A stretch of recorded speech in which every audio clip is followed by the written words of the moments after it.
ఇంత బాగా ఎంకరేజ్ చేసినందుకు థ్యాంక్ యూ సో మచ్. మీరు అందరూ వెళ్ళి థియేటర్స్కి వెళ్ళి ఇంత బాగా ఎంజాయ్ చేసినందుకు థ్యాంక్ యూ సో మచ్. అలాగే అలాగే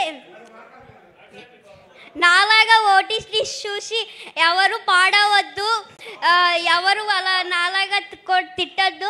ఒక మెసేజ్ ఇవ్వడం కోసం ఇలా చేసామంతే. దానివల్ల మీరు ఇలా అవుతుందని మేము ఎప్పుడు అనుకోలేదు. Sorry. Thank you this opportunity. మేమందరం ఫుల్ ఎంటర్టైనింగ్గానే తీసుకున్నాము. You don't need to feel sorry, but you are very responsible. మరి ఒక్కసారి వెంకటేష్ గారు ఇక్కడ ఎదురుగా ఉన్నారు కదా, అనిల్ గారి గురించి. అనిల్ సార్ నాకు ఇంత మంచి ఛాన్స్ ఇచ్చారు కదా, ఆయనకి నేను ఎప్పుడు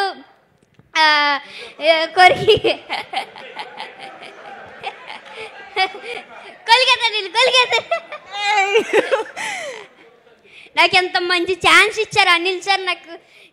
నాకు ఎంత మంచి